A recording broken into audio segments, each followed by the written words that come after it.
m'a permis de faire des études supérieures malgré le handicap. Et je me suis dit, oui, il faut que je m'engage pour pouvoir défendre les intérêts des personnes avec un handicap.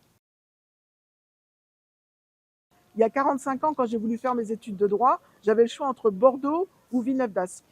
Alors, étant originaire des Ardennes, j'ai choisi Villeneuve-d'Ascq et j'y suis restée. J'ai fait mes études de droit et j'ai travaillé sur l'île dans le cadre d'un métier de juriste, plus précisément de clerc de notaire.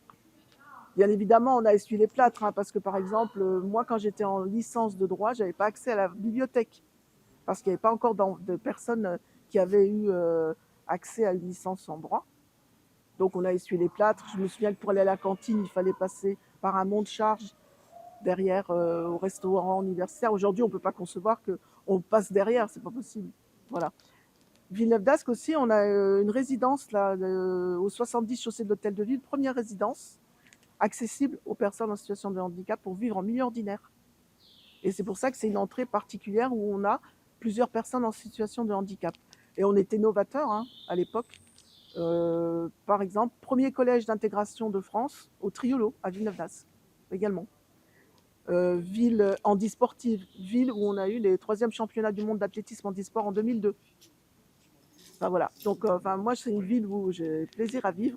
Et d'ailleurs, même dans ma famille, quand ils disent on va vieillir, je pense qu'on va venir vivre à Villeneuve-d'Ascq parce que c'est bien accessible et c'est très appréciable en fait. Alors moi, je me suis engagée parce que j'ai été dans un foyer pour personnes handicapées quand je suis arrivée en tant qu'étudiante. Et après, je me suis dit oui, il faut que je rende ce qu'on m'a donné. On m'a permis de faire des études supérieures malgré le handicap. Et je me suis dit oui, il faut que je m'engage pour pouvoir défendre les intérêts des personnes avec un handicap et travailler avec les institutions et donc là la collectivité quoi. Donc là j'ai terminé mon 3e mandat. C'est reparti peut-être pour un 4e, tout à fait. Parce qu'il reste encore pas mal de choses à faire.